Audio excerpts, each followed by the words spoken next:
The message came early in the morning.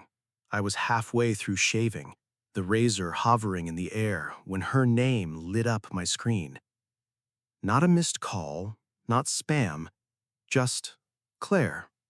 After 376 days of silence, after she'd packed a red suitcase and told me she needed time to find herself, she had apparently found herself, and it seemed like what she'd found pointed straight back to me. Okay, the message began, casual as a grocery list. I'm done having fun. I'm ready to be your wife again. Just like that, as if we'd hit pause on our lives and she was ready to press play. I didn't write back, not because I didn't know what to say, but because for the first time in a long time, I actually did. I set the razor down, wiped my face, and walked into the kitchen. Morning light cut through the blinds, catching dust in the air. There was still a faint smell of fresh paint. The cabinets weren't hers anymore. The floor tiles weren't the ones she'd argued for, and the coffee maker actually worked now. Real coffee, not that herbal decaf she used to love, the kind that kicks you before you say a single word. I brewed a full pot, set out 2 mugs out of habit, or maybe something else. I didn't answer her message. I switched my phone off. Not out of anger. That was the strange part. I wasn't angry at all. I'd expected something, bitterness maybe, or even a little satisfaction. But what I felt was just quiet. Not peaceful, not healed, just quiet. You don't realize how much noise a person makes until they're gone, until you learn to live inside the silence they left behind. Claire was always loud, even in her silence. Her perfume used to linger in the hallway long after she'd left a room. Her routines haunted the hours. When to do laundry, when to pull the blinds, which plate was for sandwiches, white, not the blue ones. For months, I kept following those ghost rules. Then I started breaking them. New plates, new towels, new blinds. That winter, I opened the upstairs window she always kept shut because of the draft. Funny thing, the breeze felt good. She never texted. Not on her birthday, not at Christmas, not even when her favorite aunt died. I found out through the obituary in the local paper. Claire had vanished, and now she was ready. Ready like our marriage was a coat she'd taken off when the weather warmed up, and now wanted back because it was getting cold. There were footsteps upstairs, light and soft, then the sound of slippers on the hardwood. The hallway door creaked, and Sarah came in, half smiling, a cardigan loose around her shoulders, like she wasn't quite ready for the day, but was willing to meet it anyway. She noticed the second cup and tilted her head. Company? I nodded. Sort of. She didn't ask who, didn't need to. I slid my phone across the table, still off, but the weight of that message seemed to burn right through the dark screen. Sarah sat down and picked up her cup. What do you want to do? I smiled. Nothing, because I know Claire, and she's already on her way. Claire hated the smell of pine. She always said it reminded her of cheap car air fresheners and bad motels. So, when I ripped out the old carpet, I chose pine floors. Rich, dark, clean pine that creaks when you walk on it in bare feet, just enough to remind you that you're alive. The walls, too. No more eggshell beige, the color she'd fought for in the paint aisle one Saturday afternoon. Now they were slate gray, the color of the sky before a storm. Not out of spite, because beige didn't belong to the quiet. Above the fireplace, there used to be a black and white photo of us in Bar Harbor, Claire in her sun hat, me half smiling and holding 2 lobsters like I'd won something. That photo lives in a drawer now, under old warranty cards and a remote that doesn't go to anything. In its place hangs a painting, oil on canvas, a moody coastline, wind-bent trees, and a single empty bench facing the sea. Sarah picked it out. She said it looked like the spot her sister used to sit when she needed quiet. Sarah doesn't take up space. She fits. She listens more than she talks. She doesn't rearrange my shelves or tell me my coffee is too strong. When I told her about the message that morning, she didn't ask what it meant. She didn't cry or smile. She just set down her cup, looked me in the eye, and said, "What do you want to do?" We met through my sister. Sarah had been one of her college friends, flew in to help during those last few weeks. We got close over bedpans and terrible hospital coffee and shared grief. After the funeral, she stayed to help sort through boxes. 1 week turned into 2. The couch became hers, then the guest room. I offered, she didn't assume, it just made sense. Sarah started making lists, grocery lists with real butter, not the margarine Playa swore was better for your heart. Sticky notes to check the furnace, get windshield washer fluid. Then the Saturday things, walks by the lake, flea markets, old black and white movies with wine. We didn't name it, but I hadn't felt that steady in years. That morning, the light was perfect. Sarah was in the armchair with her feet tucked under her, reading the newspaper, wearing that thick pullover with the loose thread at the cuff. I kept staring at the phone on the counter like it might suddenly jump. She noticed. "You think she's coming?" I let out a slow breath. "She won't wait long." Sarah rested her hand on mine. Didn't squeeze, just touched. Her thumb moved across my knuckle. "You don't owe anyone a scene, Grant, especially not her." But that was Claire. She wasn't coming back to find closure. She was coming back to reclaim control, her spot, her man, a guy who never pushed back. Only the table had moved. The chairs were in different places, and the man she'd left behind wasn't waiting anymore. He was building something new. The envelope was cream-colored and thick, with a floral border that practically screamed Claire. She'd always loved stationery, said texts were lazy, that handwritten notes showed class. Back when things were good, I'd find little cards in my lunch bag. "Drink water today, you idiot," or "Don't ruin your appetite with chips, your favorite dinner's waiting." I kept a few of those. Most ended up in the trash. This one had no return address, just my name, first and last, in that looping, self-assured handwriting she used when she thought the world should hurry up. I opened it at the mailbox. A breeze carried the smell of fresh-cut grass and mulch. The envelope was light, just an image, a glossy 4x6 print. Claire alone, straw hat, oversized sunglasses, some white sand beach with a piña colada in her hand. Her smile was off. Too many teeth, chin tilted just right to look spontaneous but completely staged. She was fishing for nostalgia, with bait she thought would still work. On the back, in purple ink, "Can't wait to come home. Dinner?" No punctuation at the end, like she wasn't sure if it was a statement or a question, or maybe she wanted me to decide. I slid it back in the envelope and walked up the driveway. Sarah was on the front porch, legs crossed, working a crossword with a glass of iced tea. She didn't ask what it was, just raised her eyebrows and pressed her lips together. That look, the "oh, it's Claire again" look. I held it up and let it drop on the table. "Postcard from the tropics. She says she's coming home, wants dinner." Sarah raised one eyebrow and picked up her pencil. "Should I thaw the chicken or look up flights out of here?" "She's not my problem anymore," I said. She nodded, but she didn't quite believe me. Neither did I. After that, I walked the yard. Old habit. Just something that needed to move. The fence was solid. The gate was latched. I stopped at the flower bed where Claire had once tried to grow lavender. Too much shade, not enough patience.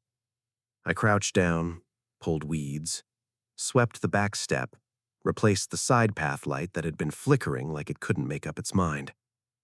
Not for her, I told myself, but touching the things she used to control, the locks, the lights, the spaces she used to judge, felt like vacuuming a room that was already clean, a reflex that hadn't gotten the message yet. Sarah came out to water the basil. Said nothing when she spotted me straightening a stepping stone Claire used to call crooked. She just turned on the hose and let the water run soft between us. "She'll come early," I murmured. Sarah didn't ask who, just said, "Then we'll eat late." That evening I made chili, the spicy kind Claire couldn't stand.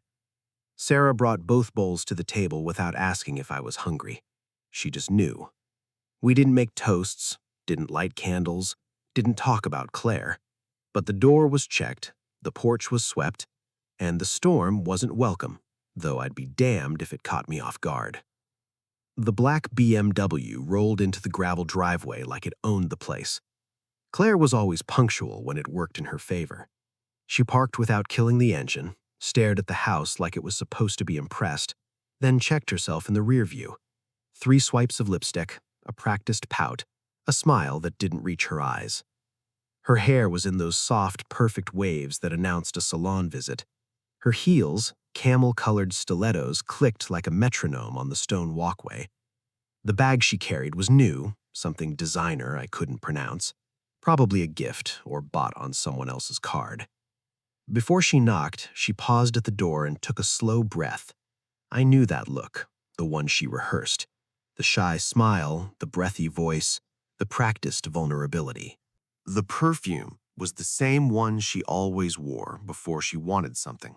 A raise, a party, a carefully engineered apology. 3 soft knocks, then nothing.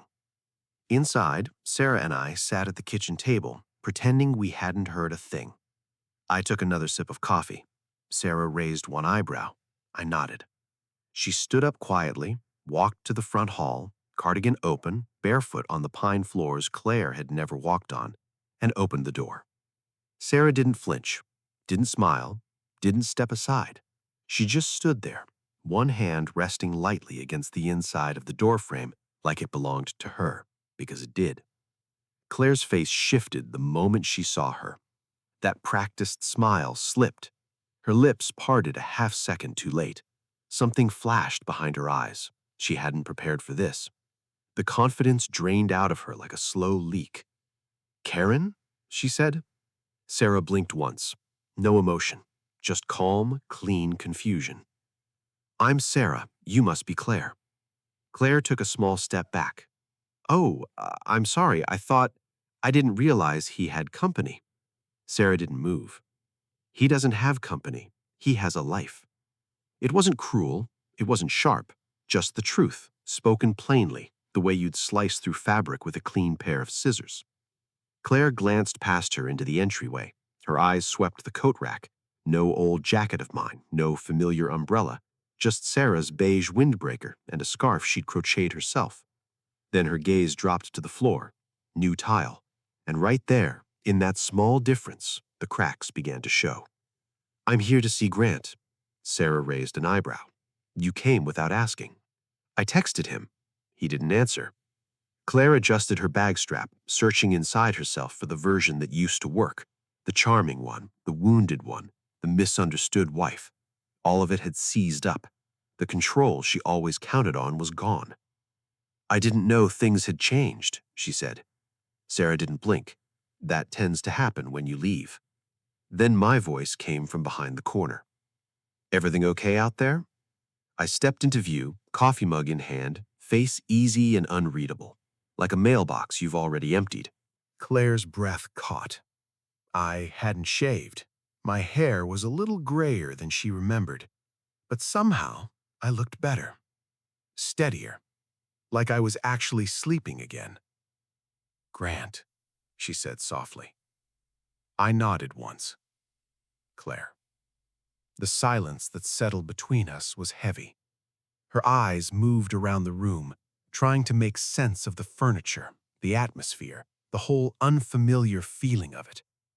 The house behind Sarah smelled like garlic and warm bread. The last thing Claire had cooked in this kitchen was tension. I could see the exact second she understood. She wasn't returning to her life. She was stepping into someone else's. I moved to stand beside Sarah, not to make a scene, just because I'd seen deer bolt at less. Claire stood there, shoulders tight, as if waiting for applause that wasn't coming. Her perfume drifted between us, that same blend of nostalgia and intention. But it didn't land anymore. It just hung in the air too long, like the end of a joke nobody laughed at. "I just thought you'd be alone," she said finally. And there it was, the truth tucked inside the lie. She hadn't come to apologize. She'd come to reclaim. She'd assumed the furniture might be different, but her seat at the table would still be there, waiting, clean and untouched. She'd assumed I was a museum of everything she'd walked away from. I gestured toward the porch. Didn't invite her in. Didn't ask what she wanted. Just gave her a choice. More than she deserved. Claire moved through the house slowly, like a stranger in a place that felt almost familiar. The hallway mirror was gone. In its place, a photo of my grandson with a fish nearly as big as he was. The crystal vase she'd loved, gone. The walls had new photos. Sarah and me at the lake, my daughter's kids playing in the yard, a calendar with block letters, and a note about checking the tires before our trip next month. No elegant script for wellness days. Every room was a story she wasn't in. She stopped in the living room doorway. "When did you change all of this?" Her voice was thin. "Didn't need permission. You kept nothing. Didn't need much." Sarah moved through the kitchen without a sound. Claire turned to me, eyes darting, searching for anything that still connected her to this place. Not a photo, not a book, not even a mug. "This house feels different," she whispered. "That's because it's mine now." She flinched like I'd struck her, but my voice had been steady, quiet, no edge in it at all. It was the absence of reaction that hurt her. She stepped toward me. "I just didn't think you'd move on this fast." I tilted my head. "You left 376 days ago, a full year, 12 months of calendar pages, and not one had your name on it." The silence hung thick and final. She looked around, as if the walls might argue on her behalf. They didn't. They were better at staying quiet than I ever was. Claire looked smaller now, not in size, but like a sketch with too few lines, like she'd forgotten her cues and walked into the wrong show. She wasn't just unwelcome, she was irrelevant. Sarah stood without a word, rinsed both mugs, then opened the drawer under the microwave and pulled out a plain manila envelope. No label, nothing on it, just quiet and final. She walked to the table and set it in front of Claire, like she was sliding a menu across a counter. Claire looked down at it, her knuckles whitened. "What is this?" Neither of us answered. That kind of silence isn't accidental. It's the kind that can drown you. Claire opened the flap and pulled out the stack of papers. Screenshots, text messages, photos, names I didn't recognize, places I'd never been, conversations I wasn't part of. One thread had her talking to some guy named Bryce, her messages cold and calculating. "He's too small town for me. I need freedom, not flannel." Then, a few weeks later, "I'll probably go back eventually. He's not perfect, but he's reliable." She read slower now. Next came printed transcripts of voicemails I'd never listened to. Her voice came through one of them clear and loose, the way it gets after a couple of drinks. "I swear if I bat my eyes and act sweet, he'll come crawling right back. Guys like that never actually move on. They just wait." She turned to the last page, a QR code linked to an audio clip. I watched her pull out her phone and scan it. The first few seconds were just background noise. Then her voice, loud, full of cheap wine and misplaced confidence. "He'll take me back. He always does. I just have to play the part.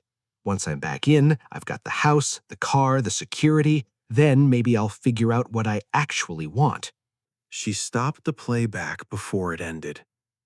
Her hand was shaking. You recorded me. I leaned back, arms crossed, completely calm. No, your friends did.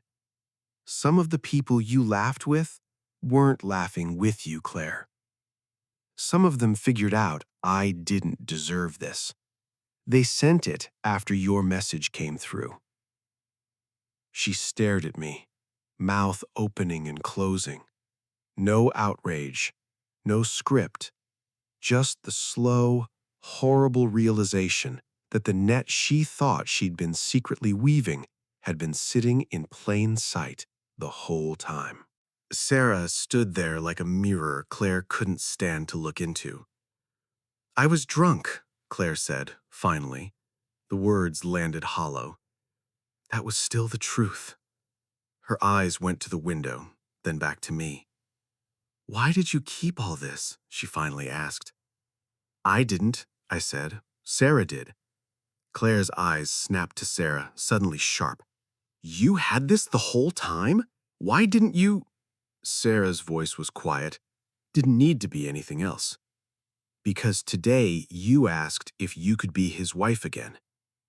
And for the first time since she'd walked in, it looked like Claire might cry, but she didn't, because crying is for people who still believe it might change something. And somewhere deep down, she'd finally understood. This wasn't a hearing, it was a verdict. Claire's voice dropped low, strained. Can I have a minute alone with him? Sarah nodded once and slipped out to the back porch, the screen door clicking so softly it barely made a sound. The curtains shifted in the light breeze. The house held its breath. Claire closed the distance between us in 2 careful steps. Her hand reached for mine, tentative, the way you'd touch something old and fragile in a museum. When her fingers found mine, I didn't pull back. I didn't press back either. I just let her feel the silence. Let me fix this, she said. Please. I was scared. I was lost. But I know now. I want us back. Her thumb traced across my knuckle, the way it used to. Her eyes were just glassy enough to look vulnerable, but not enough to ruin the mascara. Her voice softened to the tone she used when she wanted something, but thought she was being gentle about it. You were always the safe place, she said. I didn't know I'd miss it until it was gone. I let her talk, let her fill the room with words she'd never said when she left, words that sounded too polished now, too perfectly timed, like lines delivered after everyone else had already walked out. When she stopped, I asked quietly, no trap in it, I just needed to hear her say it. Would you still want this if Sarah hadn't been the one to answer the door? Her breath hitched, just a blink, but her eyes moved, down the hallway where Sarah had gone, then back to me. That small flicker said everything. I drew my hand away slowly. Her fingers tried to hold on, then let go, like they weren't sure they had any right to be there. That's what I thought, I said, and stood up. She didn't argue, because anything she said would only prove me right. She lowered herself into the nearest chair like the air had gone out of her. Her heels knocked nervously against the wood floor. I walked to the sink, rinsed my mug, set it upside down on the drying rack. The clink of ceramic was louder than anything she could have said. Claire let out a shaky breath behind me. You really changed. No, I said. You just never knew me when you didn't need me. She couldn't argue with that. The clock ticked louder than usual. Outside, a wind chime rang once and fell still. I glanced out the window. Sarah was on the porch, legs crossed, sipping from a second cup she'd quietly poured for herself. She wasn't looking in. She didn't need to. That woman had a kind of strength that never had to announce itself. I should go, Claire whispered. I didn't answer. She rose slowly, like every bone was protesting. The strap of her bag slipped off her shoulder twice before she got it right. She walked to the door without turning, but right before she stepped out, she turned back one last time. I did love you, Grant. I really did. I didn't say it wasn't true. I just let her close the door. Evening had come in quietly. The porch lights were on, throwing long, yellow shapes across the gravel. Her car was still running, door cracked open, interior light on, like it had been waiting for a better version of her to come back and try again. I raised my hand gently, not to silence her, not to push her away, just to spare us both from another scene. Take care of yourself, I said. Nothing cruel, nothing final, just true. She blinked, nodded once, and walked off the porch. I waited until I heard the car door shut. The engine shifted, tires crunching over gravel. I waited until the sound faded all the way down the street, until the last trace of her, the exhaust, the perfume, the shadow, had cleared entirely. Then I closed the front door. No slam, no statement, just a soft click. Sarah came in from the back porch like she'd been waiting for exactly that sound. Her cup was empty. She didn't ask what had happened. She looked at my face and gave one small nod, like we'd both reached the same page in a book we didn't have to read aloud. I pulled out 2 mugs, the ceramic ones she liked, not the white ones Claire always said looked cleaner. Sarah leaned against the counter, watching without getting in the way. She knew how to be still while someone else processed. Some people can't help filling silence. She wasn't one of them. The smell of real coffee rose between us, dark, strong, without apology. I poured her cup first, then mine. We sat down. No toasts, no speeches, just 2 people, warm mugs, and easy quiet. The house didn't feel lighter. It didn't need to. It felt real, like the silence was something we'd worked for, something that didn't need protecting. Sarah took a sip. You made it strong tonight. I smiled a little. Needed the kick. She settled back in her chair. You're not the same man she left. No, I said. He was waiting. I'm not. After that, we didn't say much. We just let the coffee do its work. Warm our hands, hold the quiet, let the door stay closed. The moon was high by the time I came back through the kitchen. The mugs were rinsed and drying on the rack. The windows were locked. Sarah had already gone up. She never said good night like it was a performance. She just disappeared quietly when the day was done. No show, no ceremony, just easy and real. I stood at the window for a while, looking at my own reflection in the dark glass. There were new lines I didn't remember, and a looseness in my jaw that hadn't been there when Claire was around. Funny thing about quiet. Once you stop filling it, you start to see which parts of yourself only get room to grow when it's still. The phone buzzed once on the counter. Not a call, a text. I knew who it was before I looked. I turned it over. Claire's name, white and bold on the black screen. No preview, just her name. I didn't read the message. I opened the thread, looked at it once, not to understand it, just to register the tone. Regret dressed up as feeling, the kind that always shows up too late.